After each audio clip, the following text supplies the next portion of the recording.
ദൈവാത്മാവേ സ്നേഹസ്വരൂപ നിത്യസഹായകനേ, അന്ത്യവിധിക്കായി ഒരുങ്ങിടുവാൻ എല്ലാവരിലും. Praise lord. യേശുവെ നന്ദി, യേശുവെ സ്തുതി, യേശുവെ മഹത്വം, യേശുവെ ആരാധന. ഹല്ലേലൂയ. കഴിഞ്ഞ ദൈവവചന പ്രഘോഷത്തിൽ ഈ ലോകത്തോട് മരിക്കേണ്ട സമയം പൂർത്തിയായി എന്ന് യേശു പറഞ്ഞത് നമുക്ക് മനസ്സിലായി കാണുമെന്ന് ഞാൻ വിശ്വസിക്കുന്നു. തുടർന്ന് അനുതപിച്ച് സുവിശേഷത്തിൽ വിശ്വസിക്കുവിൻ എന്ന വചനഭാഗത്തെക്കുറിച്ച് പരിശുദ്ധാത്മാവ് നമുക്ക് വെളിപ്പെടുത്തി തരുന്നത് നമുക്ക് ശ്രദ്ധാപൂർവം പ്രാർത്ഥനയോടെ ശ്രവിക്കാം. അനുതപിക്കുക എന്ന് പറഞ്ഞാൽ അതിൻ്റെ അർത്ഥം നമ്മുടെ പാപങ്ങൾ ദൈവത്തോട് നിർവ്യാജമായി ഏറ്റുപറയുക എന്നുള്ളതാണ്. അതായത് യാതൊരു കൗശലമോ കുതന്ത്രങ്ങളോ കൂടാതെ തുറന്നുള്ള ഏറ്റുപറച്ചിൽ. അതാണ് നമുക്ക് 51 സങ്കീർത്തനത്തിൽ നിന്ന് കാണാൻ സാധിക്കുന്നത്. സങ്കീർത്തനം 51, 1 മുതൽ 4 വരെ ദാവീദ് രാജാവ് ഏറ്റുപറയുന്ന തൻ്റെ പാപത്തെക്കുറിച്ച് ദൈവത്തോട് ഏറ്റുപറഞ്ഞ് കണ്ണീരൊഴുക്കുന്നൊരു ഭാഗമുണ്ട്. ദൈവമേ, അങ്ങയുടെ കാരുണ്യത്തിനൊത്ത് എന്നോട് ദയ തോന്നണമേ. അങ്ങയുടെ കാരുണ്യാതിരേകത്തിനൊത്ത് എൻ്റെ അതിക്രമങ്ങൾ മായ്ച്ചു കളയണമേ. എൻ്റെ അകൃത്യം നിശേഷം കഴുകിക്കളയണമേ. എൻ്റെ പാപത്തിൽ നിന്ന് എന്നെ ശുദ്ധീകരിക്കണമേ. എൻ്റെ അതിക്രമങ്ങൾ ഞാൻ അറിയുന്നു. എൻ്റെ പാപം എപ്പോഴും എൻ്റെ കൺമുമ്പിലുണ്ട്. അങ്ങയ്ക്ക് മാത്രം എതിരായി ഞാൻ പാപം ചെയ്തു. അങ്ങയുടെ മുൻപിൽ ഞാൻ തിന്മ പ്രവർത്തിച്ചു. ഇതേ അനുതാപ പ്രാർത്ഥന തന്നെ ദാവീദ് രാജാവ് 38 സങ്കീർത്തനത്തിൽ 4 വചനത്തിലും 8 വചനത്തിലും തുടർന്ന് പറയുന്നുണ്ട്. ഞാനത് പറഞ്ഞതിൻ്റെ കാരണം നമ്മളും ഇതേപോലെ അനുതാപമുള്ളൊരു മനസ്സോടുകൂടി അനുതപിക്കുക എന്ന് പറയുന്നത് ഹൃദയത്തിന് ഒരു നുറുങ്ങലുണ്ടാകണം. ദൈവത്തിൻ്റെ വചനം കേട്ടിട്ട് ദാവീദിന് അത് ഉണ്ടാകാൻ കാരണം ദാവീദ് പാപം ചെയ്തു കഴിഞ്ഞപ്പോൾ നാഥാൻ പ്രവാചകനെ കർത്താവ് ദാവീദ് രാജാവിൻ്റെ അടുത്തേക്ക് പറഞ്ഞയച്ചു. നാഥാൻ പ്രവാചകൻ വന്ന് അദ്ദേഹത്തോട് ദൈവം പറഞ്ഞതനുസരിച്ച് നീ ചെയ്തത് ശരിയായില്ല, തെറ്റായിപ്പോയി. അനേകം ആടുകളുള്ള നീ ഒരാട് മാത്രം സൂക്ഷിക്കുന്ന ഒരു വ്യക്തിയുടെ ആടിനെ മോഷ്ടിച്ച് എന്ന് പറഞ്ഞുകൊണ്ടാണ് അവിടെ തുടങ്ങിയത്. അപ്പോൾ ഇദ്ദേഹം രാജാവാണല്ലോ, ഇദ്ദേഹം എഴുന്നേറ്റെന്ന് പറഞ്ഞ് അവനെ ഞാൻ കൊന്നുകളയുമെന്ന് പറഞ്ഞു. അപ്പോൾ നാഥാൻ പ്രവാചകൻ എഴുന്നേറ്റെന്ന് പറയുവാണ്, അത് നീ തന്നെയാണെന്ന് പറഞ്ഞു. ഇത് കേട്ടപ്പോൾ പുള്ളി വസ്ത്രം കീറി സാഷ്ടാംഗ പ്രണാമം ചെയ്ത് ദൈവത്തെ ആരാധിച്ചുകൊണ്ട് പറഞ്ഞതായ ആ പ്രാർത്ഥനാ ഭാഗമാണ് നമ്മൾ കേട്ടത്. ദൈവമേ, അങ്ങേക്കെതിരെ ഞാൻ പാപം ചെയ്തു പോയെന്ന്. അപ്പോഴാണ് സുബോധം ഉണ്ടായത്. ദൈവം അയച്ച പ്രവാചകൻ്റെ വാക്കുകൾ കേട്ടപ്പോഴാണ് സുബോധം ഉണ്ടായത്. അപ്പോൾ നമ്മൾ ചെയ്യുന്ന പല തെറ്റുകളെക്കുറിച്ചും നമുക്ക് ബോധമില്ല. നമ്മൾ പാപം ചെയ്യാൻ നേരത്ത് നമ്മുടേതായിട്ടുള്ള സുബോധമെല്ലാം സാത്താൻ വന്ന് മറച്ചു പിടിക്കും. പിന്നെ പ്രവർത്തിക്കുന്നത് നമ്മുടെ അബോധ മനസ്സാണ് നമ്മളിൽ പ്രവർത്തിക്കുന്നത്. അതുകൊണ്ടാണ് പലപ്പോഴും പാപത്തിൻ്റെതായ ആ ഘനലഘുത്വങ്ങളെക്കുറിച്ച് നമുക്ക് ബോധ്യമില്ലാത്തത്. 19 സങ്കീർത്തനം 12 വചനത്തിൽ പറയുന്നുണ്ട്, കർത്താവെ, അറിയാതെ പറ്റുന്ന പാപത്തിൽ നിന്ന് എന്നെ ശുദ്ധീകരിക്കണമേ, അറിഞ്ഞുകൊണ്ട് ചെയ്യുന്നവരിൽ നിന്ന് എന്നെ രക്ഷിക്കണമെന്ന്. അപ്പോൾ നമ്മൾ അറിയാതെയും ചെയ്യുന്നുണ്ട്, അറിഞ്ഞുകൊണ്ടും ചെയ്യുന്നുണ്ട്. അപ്പോൾ അറിയാതെ ചെയ്തു പോകുന്നതിൽ നമ്മൾ ശുദ്ധീകരിക്കുന്നത് എന്തുകൊണ്ടാണ്? കർത്താവിൻ്റെ വചനം കൊണ്ടാണ് ശുദ്ധീകരിക്കുന്നത്. അപ്പോൾ ഈ വചനം, ദൈവത്തിൻ്റെ വചനം കേട്ട് കഴിയുമ്പോൾ നമ്മൾ ശുദ്ധീകരിക്കാൻ തയ്യാറാകണം. അതാണ് ദാവീദ് രാജാവ് ചെയ്തത്. എഴുന്നേറ്റ് നിന്ന് ദൈവവചനമാണല്ലേ കേട്ടതെന്ന് ഓർത്ത് അപ്പത്തിൻ്റെ സാഷ്ടാംഗം പ്രണാമം ചെയ്ത് അവിടെ കിടന്നുകൊണ്ട് ചൊല്ലിയതായ ഈ പ്രാർത്ഥന, വിലാപ പ്രാർത്ഥന, അനുതാപ പ്രാർത്ഥനയാണ് നമ്മളെ കേട്ടത്. അങ്ങനൊരു വിലപിക്കുന്ന മനോഭാവം പാപം ചെയ്യുന്ന നമ്മളിൽ ഓരോരുത്തരും ഉണ്ടെങ്കിൽ നമ്മളെന്നേ രക്ഷപ്പെട്ടു പോയിരുന്നു. നമ്മളെന്നേ പരിശുദ്ധാത്മാവിനെ സ്വീകരിക്കുന്നവരായിട്ട് മാറുമായിരുന്നു. ദൈവമേ നന്ദി, യേശുവേ സ്തുതി, പരിശുദ്ധാത്മാവേ സ്തുതി. Hallelujah, hallelujah. സങ്കീർത്തനം 32:5 ഇങ്ങനെ പറയുന്നു, എൻ്റെ പാപം കർത്താവിനോട് ഞാൻ ഏറ്റുപറഞ്ഞു, അകൃത്യം ഞാൻ മറച്ചു വെച്ചില്ല. എൻ്റെ അതിക്രമങ്ങൾ കർത്താവിനോട് ഞാൻ പറയും എന്ന് ഞാൻ പറഞ്ഞു, അപ്പോൾ എൻ്റെ പാവം കർത്താവ് ക്ഷമിച്ചു. അപ്പോൾ ദാവീദ് രാജാവ് ഇങ്ങനെ ഏറ്റു പറഞ്ഞേ ഉള്ളൂ, കർത്താവെ എൻ്റെ പാപങ്ങൾ ഞാൻ ഏറ്റു പറയുന്നു എന്ന് പറഞ്ഞു. കൂടാതെ ഇനി ഞാൻ ഏറ്റു പറയാൻ തയ്യാറാണ് എന്ന് പറഞ്ഞു കഴിഞ്ഞപ്പോൾ കർത്താവ് എന്ത് ചെയ്ത്? അദ്ദേഹത്തിൻ്റെ പാപം അവിടെ നിന്ന് ക്ഷമിച്ച്. പക്ഷേ ക്ഷമിച്ചെങ്കിലും അതിന് പരിഹാരം ചെയ്യേണ്ടത് വളരെ അത് ആ സാമുവേൽ പ്രവാചകൻ്റെ പുസ്തകം നമ്മൾ വായിച്ചു നോക്കിയാൽ അറിയാം, ഒരുപാട് കഷ്ടതകളാണ് പിന്നീട് ദാവീദിൻ്റെ കുടുംബത്തിനും ഉണ്ടാകുന്നത്. അപ്പോൾ നമുക്ക് അതൊന്നും ഉണ്ടാകാതിരിക്കട്ടെ എന്ന് ഞാൻ പ്രാർത്ഥിക്കുന്നത്. കാരണം വചനം കേട്ട് ധാരാളം ഈ കർത്താവായ യേശുവിൻ്റെ തന്നെ വചനം കേട്ട് മാനസാന്തരപ്പെടാനുള്ള ഒരുപാട് അനുഗ്രഹങ്ങൾ, വചനങ്ങൾ ദൈവം സുവിശേഷത്തിലൂടെ തൻ്റെ അപ്പസ്തോലന്മാർ വഴിയായിട്ട് നമുക്ക് നൽകിയിട്ടുണ്ട്. ഇതെല്ലാം കേട്ടിട്ടും പിന്നെയും നമ്മൾ ഹൃദയം കഠിനമാക്കി കഴിഞ്ഞാൽ നമുക്ക് പാപം എന്താണെന്ന് അറിയാൻ പാടില്ലാത്തതുകൊണ്ടാണ്. പാപം എന്താണെന്ന് 1 യോഹന്നാൻ 3:4 പറയുന്നുണ്ട്. പാപം എന്ന് പറഞ്ഞാൽ നിയമലംഘനമാണ് പാപം. നമ്മൾ നേരത്തെ കേട്ട് പരിശുദ്ധാത്മാവിൻ്റെ ഫലങ്ങൾ ഉള്ളൊരു വ്യക്തിക്ക് നിയമമൊന്നും ബാധകമല്ലെന്ന്. കാരണം എന്താ? അതിനെതിരെ ഒരു നിയമങ്ങളും ഇല്ലാത്തതുകൊണ്ട്.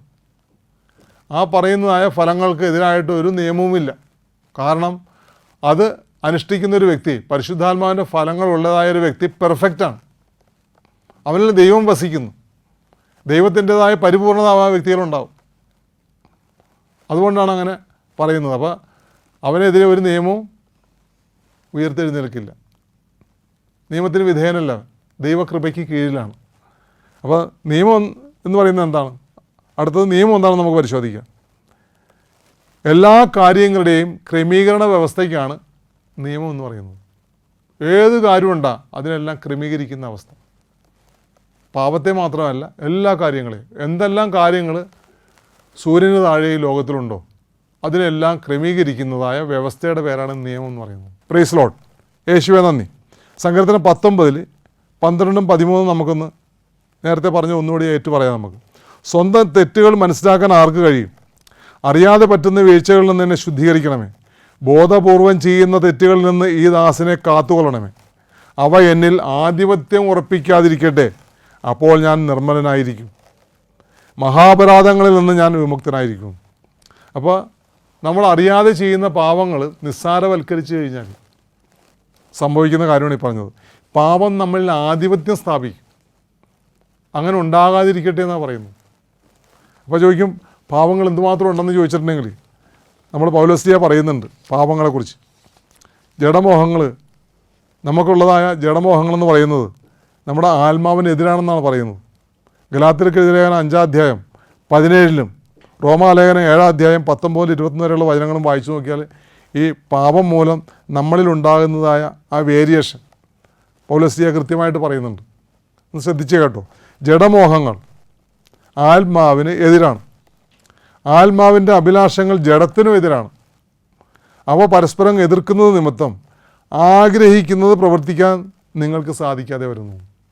അപ്പോൾ നമ്മൾ എത്ര നന്മ ചെയ്യണമെന്ന് വിചാരിച്ചാലും പുണ്യം ചെയ്യണമെന്ന് വിചാരിച്ചാലും ഈ പറഞ്ഞ അവസ്ഥയിലാണ് നമ്മുടെ ജീവിതമെങ്കിൽ ഒരിക്കലും നമുക്ക് നന്മ ചെയ്യാൻ സാധിക്കില്ല. തുടർന്ന് റോമാലേഖനം 7 19 20 21 പറയുന്നത് നമുക്ക് ശ്രദ്ധിക്കാം. ഇച്ഛിക്കുന്ന നന്മയല്ല, ഇച്ഛിക്കാത്ത തിന്മയാണ് ഞാൻ പ്രവർത്തിക്കുന്നത്. ഞാൻ ഇച്ഛിക്കാത്തത് ഞാൻ ചെയ്യുന്നുവെങ്കിൽ അത് ചെയ്യുന്നത് ഒരിക്കലും ഞാനല്ല, എന്നിൽ വസിക്കുന്ന പാപമാണ്. അങ്ങനെ നന്മ ചെയ്യാൻ ആഗ്രഹിക്കുന്ന എന്നിൽ തന്നെ തിന്മയുണ്ട് എന്നൊരു തത്വം ഞാൻ കാണുന്നു. നമ്മളാരെങ്കിലും കാണുന്നുണ്ടോ? ഇത് പൗലോസ്ലിയുടെ കാര്യമാണ് പൗലോസ്ലിയ പറഞ്ഞത്. നന്മ ചെയ്യാൻ ആഗ്രഹിക്കുന്ന എന്നിൽ തന്നെ, അതായത് പൗലോസ്ലിയയിൽ തന്നെ തിന്മയുണ്ട് എന്നൊരു തത്വം ശ്ലീഹ മനസ്സിലാക്കുന്നു. നമ്മളിൽ എല്ലാവരിലും ഈ പറഞ്ഞത്, എല്ലാ മനുഷ്യരിലും ഈ പറഞ്ഞത്. അപ്പോൾ നന്മ ചെയ്യാൻ നമ്മൾ ആഗ്രഹിക്കുന്നുണ്ട്, പക്ഷേ തിന്മ ഇങ്ങനെ ഉൾക്കടലിൽ കയറി കിടക്കുന്നത് പോലെ നമ്മുടെ ഹൃദയത്തിൽ കയറി കിടക്കുക. ഇതിനെ കളയാനാണ് നമ്മളെന്താ ചെയ്യേണ്ടത്? നമ്മൾ ചെയ്യേണ്ടത് എന്താ? വചനം നമ്മുടെ ഹൃദയത്തിൽ സംഗ്രഹിക്കണം. സങ്കീർത്തനം 119:11 പറയുന്നുണ്ട്, കർത്താവെ, അങ്ങയ്ക്കെതിരെ ഞാൻ പാപം ചെയ്യാതിരിക്കേണ്ടതിന് അങ്ങയുടെ വചനങ്ങൾ എൻ്റെ ഹൃദയത്തിൽ സംഗ്രഹിക്കുന്നു. അപ്പോൾ നമ്മുടെ ഹൃദയത്തിൽ ദൈവത്തിൻ്റെതായ വചനം സംഗ്രഹിച്ചിട്ടുണ്ടെങ്കിൽ ഒരു പാപം നമ്മുടെ ചിന്തയിലോ സംസാരത്തിലോ പ്രവൃത്തിയിലോ വരാൻ പോകുന്നുണ്ടെങ്കിൽ, അല്ലെങ്കിൽ ഉപേക്ഷയിലോ വരാൻ പോകുന്നുണ്ടെങ്കിൽ അപ്പോഴുള്ളതായ ഈ നമ്മുടെ ഹൃദയത്തിലുള്ളതായ വചനം എഴുന്നേറ്റ് വന്നിട്ട് പറയും, നീ ചിന്തിക്കുന്നത് പാപമാണ്, നീ പറയുന്നത് പാപമാണ്, നീ പ്രവർത്തിക്കാൻ പോകുന്നത് പാപമാണ്, നീ ഉപേക്ഷ കാണിക്കുന്നത് പാപമാണ്. അപ്പോൾ വചനം ഹൃദയത്തിൽ ഇല്ലാത്തവരുടെ കാര്യമോ ആലോചിച്ച് നോക്കുക. Praise lord. തുടർന്ന് നമ്മൾ വസിക്കുന്ന പാപങ്ങൾ എന്തൊക്കെയാണെന്ന് പൗലോസ്യ പറയുന്നുണ്ട്. അത് മാറ്റാനായിട്ട് നമ്മൾ ശ്രദ്ധിക്കുന്നത് 15 തരം പാപങ്ങളുണ്ട്. പാപങ്ങൾ എന്ന് വെച്ചിട്ടുണ്ടെങ്കിൽ പാപം ഒന്നേ ഉള്ളൂ, ദൈവത്തിൻ്റെ കൽപ്പന ഉപേക്ഷിച്ച് സാത്താൻ്റെ പിന്നാലെ നമ്മൾ കൂടിയത്, സാത്താനെ അനുസരിച്ച് ജീവിക്കുന്ന അവസ്ഥ, അതാണ് പാപം. ഒറ്റ പാപം ലോകത്തിലുള്ളൂ, ദൈവത്തെ ഉപേക്ഷിച്ച് സാത്താനെ സ്വീകരിച്ച്, അതാണ് പാപം. പക്ഷേ പാപത്തിൽ നിന്നുണ്ടാകുന്ന അകൃത്യങ്ങളുണ്ട്, അതാണ് നമ്മൾ കേൾക്കാൻ പോകുന്നത്. അത് 15 തരം അകൃത്യങ്ങളുണ്ട്. ഒന്ന് കേട്ടു. അവ വ്യഭിചാരം, ഗലാത്യർക്ക് 5-ാം അധ്യായം 19, 20, 21 വചനങ്ങളാണ്. അവ വ്യഭിചാരം, അശുദ്ധി, ദുർവൃത്തി, വിഗ്രഹാരാധന, ആഭിചാരം, ശത്രുത, കലഹം, അസൂയ, കോപം, മാത്സര്യം, ഭിന്നത, വിഭാഗീയ ചിന്ത, വിദ്വേഷം, മദ്യപാനം, മധുരോത്സവം, ഇവയും ഈ ദൃശ്യമായ മറ്റ് പ്രവൃത്തികളുമാണ്. ഇത്തരം പ്രവൃത്തികളിൽ ഏർപ്പെടുന്നവർ ദൈവരാജ്യം അവകാശപ്പെടുത്തുകയില്ലെന്ന് മുൻപ് ഞാൻ നിങ്ങൾക്ക് നൽകിയതാക്കിയത് ഇപ്പോഴും ആവർത്തിക്കുന്നു. Praise lord. യേശുവെ നന്ദി, യേശുവെ സ്തുതി, യേശുവെ മഹത്വം, യേശു ആരാധന. അപ്പോൾ ഏകദേശം നമ്മളിലുള്ള പാപമാകുന്ന ദൈവത്തിൻ്റെ കൽപ്പനയ്ക്കെതിരായി പിശാചിനോട് ചേർന്ന് നമ്മൾ നിൽക്കുമ്പോൾ നമ്മളിലുണ്ടാകുന്നതായ അകൃത്യങ്ങളെക്കുറിച്ചാണ് നമ്മൾ കേട്ടത്. ദൈവകൽപ്പന നമ്മൾ വിട്ടുകളഞ്ഞു, പിന്നെ നമ്മൾ പിശാചിൻ്റെ പക്ഷത്ത് നിൽക്കുവാണ്. അപ്പോൾ നമ്മളിലുണ്ടാകുന്നതായ അകൃത്യങ്ങളാണ് കേട്ടത്. 15 തരം അകൃത്യങ്ങളാണ്. ഇത് നമ്മൾ ഏതെങ്കിലും ഒന്ന് നമ്മളിലുണ്ടെങ്കിൽ നമ്മൾ ദൈവത്തെ ആരാധിക്കുന്ന വ്യക്തിയല്ല, നുണ പറയുവാണ് നമ്മൾ ചെയ്യണത്. ദൈവത്തെ ആരാധിക്കുന്നുണ്ടോ? ഇതെല്ലാത്തിനും നമ്മളിൽ നിന്ന് പൂർണ്ണമായി മാറ്റിക്കളയണം. അപ്പോൾ ചോദിക്കുന്നത് എങ്ങനെ മാറ്റാൻ പറ്റുമെന്ന്. അതിനാണ് പ്രഭാഷകൻ്റെ പുസ്തകം 15:15 പറയുന്നത്, മനസ്സു വച്ചാൽ നിനക്ക് കൽപ്പനകൾ പാലിക്കാൻ സാധിക്കും, വചനം പാലിക്കാൻ സാധിക്കും. നമ്മൾ മനസ്സ് എവിടെ വയ്ക്കണം? ദൈവത്തിൻ്റെ കാൽപാദത്തിൽ വയ്ക്കണം. കർത്താവ്, എൻ്റെ മനസ്സ് നിൻ്റെ കാൽപാദത്തിൽ ഞാൻ വയ്ക്കുക, ഇനി നിൻ്റെ വചനം അനുസരിച്ച് ഞാൻ ജീവിക്കാൻ ആഗ്രഹിക്കുന്നു, എന്നെ സഹായിക്കണമേ എന്ന് ഇതുവരെ നമ്മൾ ആരെങ്കിലും പറഞ്ഞിട്ടുണ്ടോ? പറഞ്ഞാൽ ഇന്ന് മുതൽ അത് സാധിക്കും നമുക്ക്. Praise lord. നമ്മൾ ഇനി പാപത്തിൽ നിന്ന് പിന്തിരിയുകയും പാപത്തെ വെറുക്കുകയും ചെയ്യണമെന്ന് നമ്മൾ പറഞ്ഞു. അപ്പോഴേ നമ്മൾ ദൈവഭക്തരാകുള്ളൂ. വചനം നമുക്ക് ഒന്ന് ശ്രദ്ധിച്ച് കേൾക്കാം. സുഭാഷിതം 8:13 ഇങ്ങനെ പറയുന്നത്. നമ്മൾ കേട്ടിട്ടുള്ളതാണ്, ഇതിനു മുമ്പ് ഞാൻ പറഞ്ഞിട്ടുണ്ടെന്നാണ് ഞാൻ ഓർക്കുന്നത്, എങ്കിലും ഒന്നുകൂടി കേട്ടു. തിന്മയെ വെറുക്കലാണ് ദൈവഭക്തി. അഹംഭാവം, ഗർവ്, ദുർമാർഗം, ദുർവചനം എന്നിവ ഞാൻ വെറുക്കുന്നു. സുഭാഷിതകാരൻ പറയുവാണ്, 8-ാം അധ്യായം 13-ാം വചനം. തിന്മയെ വെറുക്കലാണ്. തിന്മയെ നമ്മൾ വെറുത്തിട്ടുണ്ടോ എന്ന് ആലോചിച്ച് നോക്കണം, നല്ലതാണ്. തിന്മ ചെയ്യാതിരിക്കാൻ നമുക്ക് പറ്റും. തിന്മയെ വെറുക്കാൻ വലിയ ബുദ്ധിമുട്ടാണ്. വലിയ ബുദ്ധിമുട്ടാണോ? വലിയ വില കൊടുക്കേണ്ടി വരും നമ്മൾ തിന്മയെ വെറുക്കാനായിട്ട്. വലിയ വില കൊടുക്കേണ്ട വരും എന്ന് വെച്ചിട്ടുണ്ടെങ്കിൽ ഒരു പക്ഷേ തിന്മയെ വെറുക്കാൻ തുടങ്ങിക്കഴിയുമ്പോൾ നമുക്ക് ഡിപ്രഷൻ മൈൻഡൊക്കെ വരും. ചില ആൾക്കാർക്ക് മാനസികമായി ചിലർക്ക് ബുദ്ധിമുട്ടൊക്കെ ഉണ്ടാകും. പലർക്കും പല സംഭവങ്ങളും എനിക്കറിയാം. തിന്മ ചെയ്യാതിരിക്കുന്നത് പോലെയല്ല തിന്മയെ വെറുക്കുക എന്ന് പറയുന്നത്. നമ്മുടെ ഹൃദയത്തിൽ നിന്ന് പിശാചിൻ്റെ ശക്തിയെ നമ്മൾ തള്ളിക്കളയുകയാണ്. അപ്പോൾ അവൻ എന്തെങ്കിലും പ്രശ്നം ഉണ്ടാക്കിയിട്ടേ പോകുള്ളൂ. Praise lord. യേശുവെ നന്ദി, യേശുവെ മഹത്വം, യേശു ആരാധന. അതിനാണ് നമ്മൾ നേരത്തെ കേട്ട വചനം ഒന്നുകൂടി പറയുവാണ് ഞാൻ. ഇങ്ങനെ നമ്മളുടെ ഹൃദയത്തിൽ നിന്ന് തിന്മ പരിപൂർണമായി മാറ്റിക്കളയണം. തിന്മയെ വെറുക്കണമെന്നുണ്ടെങ്കിൽ 119:11 വീണ്ടും പറയുന്നു, ദൈവമേ അങ്ങേക്കെതിരെ, കർത്താവെ അങ്ങേക്കെതിരെ ഞാൻ പാപം ചെയ്യാതിരിക്കേണ്ടതിന് അങ്ങയുടെ വചനങ്ങൾ ഞാൻ ഹൃദയത്തിൽ സംഗ്രഹിക്കുന്നു. ഓരോ ദിവസവും ഓരോ വചനം സംഗ്രഹിച്ച് അതനുസരിച്ച് ജീവിക്കാൻ നമ്മൾ ശീലിക്കുക. അപ്പോൾ നമ്മളിലുള്ളതായ, നമ്മുടെ ഹൃദയത്തിലുള്ളതായ തിന്മകൾ നമ്മളറിയാതെ വിട്ടു പോവും. നമ്മളതിനെ വെറുക്കാനുള്ള കഴിവും പ്രാപ്തിയും ദൈവം നമുക്ക് തരും. ദൈവമേ നന്ദി. അങ്ങനെയെങ്കിൽ പാപത്തിൽ നിന്ന് നമ്മൾ പിന്തിരിയണമെങ്കിൽ ദൈവവചനം ഹൃദയത്തിൽ സൂക്ഷിക്കണം എന്ന് നമ്മൾ പറഞ്ഞു. മർക്കോസ് വിശേഷം 7-ാം അധ്യായം 23 മുതൽ 23 വരെയുള്ള വചനങ്ങൾ നമുക്ക് ശ്രദ്ധിക്കാം.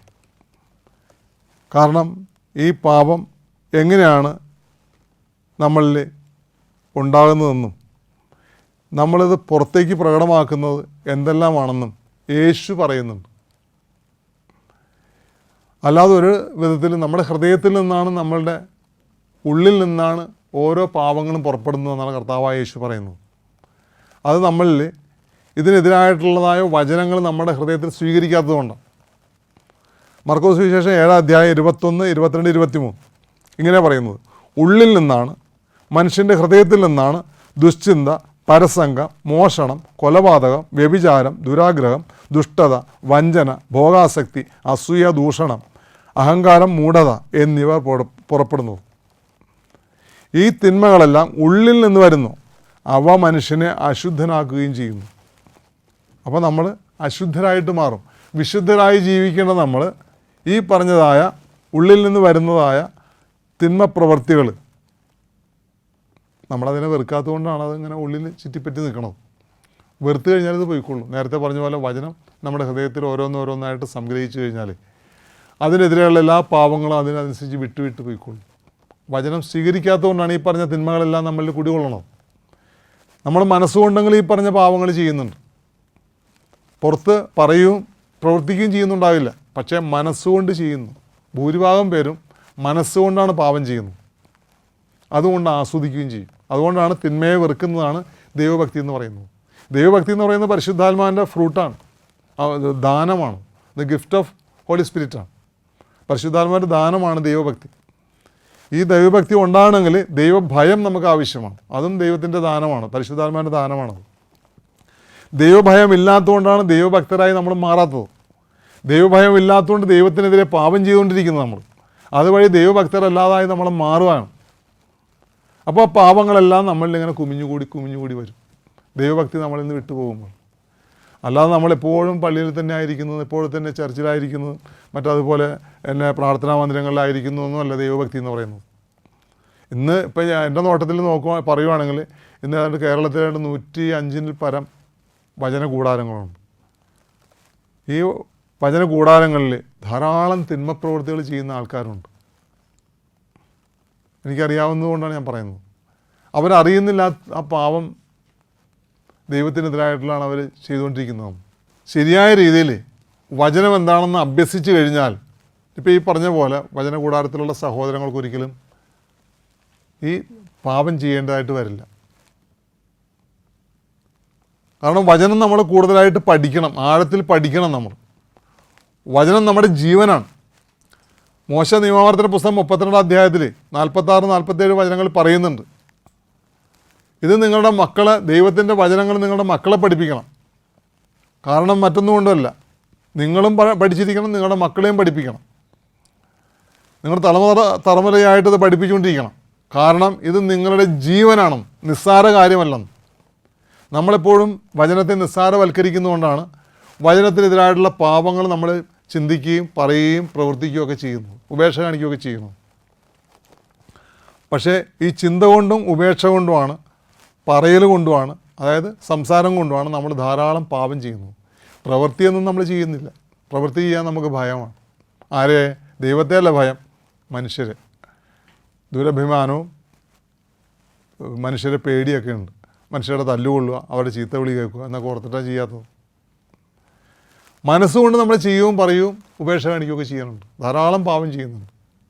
കാരണം എന്താ? നമ്മൾ ഒതുക്കത്തിലാണ് ഇതെല്ലാം ചെയ്യുന്നത്, നേരെ ചെയ്യാൻ ഭയമായിട്ട്. എന്തിനാ അങ്ങനെ ചെയ്യുന്നത്? അത് വചനം നമ്മുടെ ഹൃദയത്തിൽ സംഗ്രഹിക്കാത്തതുകൊണ്ടാണ്. Price lord. യേശുവെ നന്ദി, യേശുവെ സ്തുതി, യേശുവെ മഹത്വം. അപ്പോൾ നമ്മൾ ഈ കേട്ട വചനം അനുസരിച്ച് മർക്കോസ് ലിയയുടെ സുവിശേഷത്തിൽ 7-ാം അധ്യായത്തിൽ യേശു പറഞ്ഞതായ 21, 22, 23 വചനങ്ങളിൽ പറഞ്ഞതുപോലെ നമ്മൾ 13 തരം തിന്മകൾ നമ്മളിലുണ്ടെങ്കിൽ അത് നമ്മുടെ ഹൃദയത്തിൽ നിന്നാണ് വരുന്നത്. ഹൃദയത്തിൽ ദൈവവചനം ഇല്ലാത്തതുകൊണ്ടാണ് ഈ പറഞ്ഞതെല്ലാം വരുന്നത്.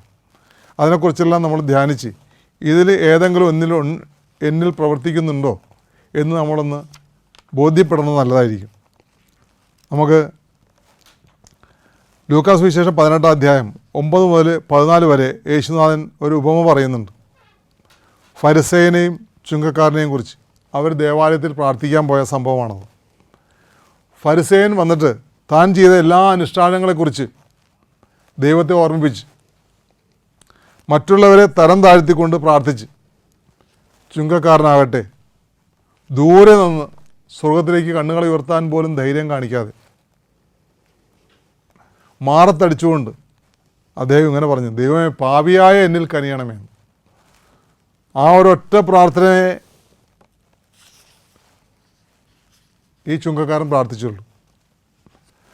യേശു ആ പ്രാർത്ഥനയെക്കുറിച്ച് ഇങ്ങനെയാണ് പറയുന്നത്, ലൂക്കാസ് വിശേഷം 18:14, ഞാൻ നിങ്ങളോട് പറയുന്നു.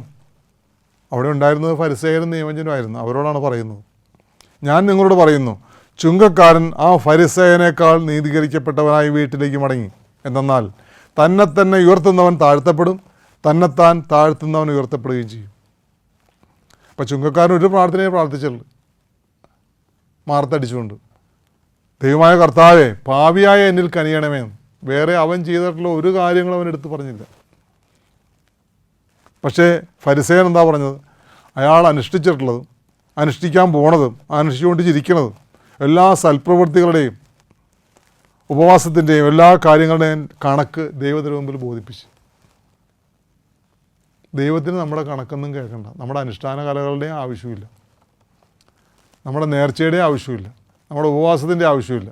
പക്ഷെ നമ്മളൊരു കാര്യം മാത്രം ചെയ്താൽ മതി, അവിടുത്തെ വചനമനുസരിച്ച് ജീവിക്കുന്നവരായി തീരണം, അവിടുത്തെ കൽപ്പനകളും വചനങ്ങളും പാലിക്കുന്നവരായി തീരണം. നമ്മൾ പാപികളാണെന്നുള്ള ബോധ്യം നമുക്കുണ്ടാകണം.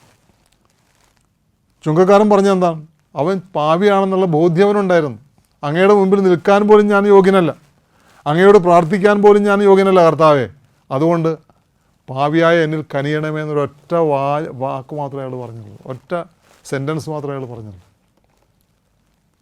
അതുകൊണ്ട് ചുങ്കക്കാരൻ എന്ത് നേടിപ്പോയി? അയാൾ പാപമോചനം നേടിപ്പോയെന്നാണ് വചനത്തിൽ പറയുന്നത്. ഫരിസേയന പാപിയായിട്ട് തന്നെ മടങ്ങേണ്ടതായിട്ട് വന്നു. നമ്മുടെയൊക്കെ അവസ്ഥ ഈ പറഞ്ഞ ചുങ്കക്കാരൻ്റെ അവസ്ഥയാണോ ഫരിസേയൻ്റെ അവസ്ഥയാണോ എന്നൊന്ന് ഇരുന്ന് ചിന്തിക്കുന്നത് നല്ലതാണ്. Praise lord. യേശുവേ നന്ദി. ഇതുകൊണ്ട് തന്നെയാണ് കർത്താവായ യേശു തുടർന്ന് അവിടെ ഉണ്ടായിരുന്ന യേശുവിൻ്റെ ഈ ക്ലാസ് കേട്ടുകൊണ്ടിരുന്ന, ഇത് വചന പ്രഘോഷണം കേട്ടുകൊണ്ടിരുന്ന ഫരിസേയരോടും നിയമജ്ഞരോടും കർത്താവ് തുടർന്ന് പറയുന്നൊരു കാര്യമുണ്ട്. മത്തായി സുവിശേഷം 21 31-32 വചനത്തിൽ യേശു പറഞ്ഞു, സത്യമായി ഞാൻ നിങ്ങളോട് പറയുന്നു, ചുങ്കക്കാരും വേശ്യകളുമായിരിക്കും നിങ്ങൾക്ക് മുൻപേ സ്വർഗ്ഗരാജ്യത്തിൽ പ്രവേശിക്കുക. എന്തെന്നാൽ യോഹന്നാൻ നീതിയുടെ മാർഗത്തിലൂടെ നിങ്ങളെ സമീപിച്ചു, നിങ്ങൾ അവനിൽ വിശ്വസിച്ചില്ല. എന്നാൽ ചുങ്കക്കാരും വേശ്യകളും യോഹന്നാനിൽ വിശ്വസിച്ചു, നിങ്ങൾ അത് കണ്ടിട്ടും യോഹന്നാനിൽ വിശ്വസിക്കത്തക്ക വിധം അനുതപിച്ചില്ല. ഇത് ഫരിസേയരോടും നിയമജ്ഞരോടും മാത്രമല്ല, നമ്മളോടും കൂടിയായിട്ടാണ് കർത്താവ് പറഞ്ഞത്. നമ്മളനുസരിച്ച് എന്താണ് യോഹന്നാൻ്റെ യേശു പറഞ്ഞതായ നീതിമാർഗമെന്ന് നമുക്കൊന്ന് മനസ്സിലാക്കി നോക്കാം. മത്തായി സുവിശേഷം 3-ാം അധ്യായത്തിൽ യോഹന്നാൻ പറഞ്ഞതായ നീതിമാർഗത്തെക്കുറിച്ച് അവിടെ പറയുന്നുണ്ട്. യോഹന്നാൻ 3-ാം അധ്യായം 11-14 വചനങ്ങൾ. യോഹന്നാൻ പറഞ്ഞ്, 2 ഉടുപ്പുള്ളവൻ ഒന്നില്ലാത്തവന് കൊടുക്കട്ടെ, ഭക്ഷണമുള്ളവനും അങ്ങനെ ചെയ്യട്ടെ. ചുങ്കക്കാരും സ്നാനം സ്വീകരിക്കാൻ വന്നു. അവനും യോഹന്നാനോട് ചോദിച്ചു, ഗുരോ ഞങ്ങൾ എന്ത് ചെയ്യണം? യോഹന്നാൻ പറഞ്ഞു, നിങ്ങളോട് ആജ്ഞാപിച്ചിട്ടുള്ളതിൽ കൂടുതൽ ഈടാക്കരുത്. പടയാളികളും യോഹന്നാനോട് ചോദിച്ചു, ഞങ്ങൾ എന്ത് ചെയ്യണം? യോഹന്നാൻ പറഞ്ഞു, നിങ്ങൾ ആരെയും ഭീഷണിപ്പെടുത്തരുത്, വ്യാജമായ കുറ്റാരോപണവും അരുത്, വേദനം കൊണ്ട് തൃപ്തിപ്പെടണം. മേൽ പറഞ്ഞ പോലുള്ളതായ നീതി വഴികൾ അനുസരിക്കാൻ നമുക്ക് കഴിയുന്നുണ്ടോ എന്ന് നമ്മൾ പരിശോധിക്കുന്നത് നല്ലതാണ്. ഇല്ല എങ്കിൽ ദൈവത്തോട് ഈ പറഞ്ഞതായ കാര്യം ചെയ്യാൻ പറ്റാതെ പോയതിനെ ഓർത്ത് അനുതപിച്ച് നമ്മൾ ഏറ്റുപറയുക, അതിനുവേണ്ടി നമ്മൾ പരിഹാരം ചെയ്യാൻ തയ്യാറാവുക, അതിൽ നിന്ന് പാപത്തിൽ നിന്ന് മോചനം നേടാൻ ശ്രമിക്കുക. അല്ല എങ്കിൽ ദൈവത്തിനുമുമ്പിൽ നീതീകരിക്കപ്പെടാൻ നമുക്ക് സാധിക്കാതെ വരും. നമുക്ക് തുടർന്ന് പ്രാർത്ഥിക്കാം. നീതിമാനും കരുണാമയനുമായ കർത്താവായ യേശുവേ, ഞങ്ങൾ കൈക്കൊണ്ടതായ വചനമനുസരിച്ച് പാപബോധവും പശ്ചാത്താപവും നീതിബോധവും ആത്മീകവും മാനസികവും ശാരീരികവുമായ സൗഖ്യവും നൽകി ഞങ്ങളെ അനുഗ്രഹിക്കാൻ അവിടുന്ന് തിരുമനസ്സാകണമേ. ഞങ്ങളുടെ ഹൃദയങ്ങളെ അഗ്നിയാകുന്ന വചനത്താൽ ഉരുക്കി വാർക്കണമേ. അങ്ങനെ ഞങ്ങൾ ദൈവരാജ്യത്തിൽ പ്രവേശിക്കാൻ യോഗ്യരായ ദൈവമക്കളായി തീരാൻ കൃപ ചൊരിയണമേ. പിതാവും പുത്രനും പരിശുദ്ധാത്മാവുമായി ജീവിച്ചു വാഴുന്ന ദൈവമായ കർത്താവെ, ഞങ്ങളെ അനുഗ്രഹിക്കണമേ, ആശീർവദിക്കണമേ. ഞങ്ങളങ്ങ് സ്തുതിക്കുന്നു, ആരാധിക്കുന്നു, നന്ദി പറയുന്നു. ദൈവമേ സ്തോത്രം, യേശുവേ സ്തോത്രം, പരിശുദ്ധാത്മാവേ സ്തോത്രം. ഹല്ലേലൂയ.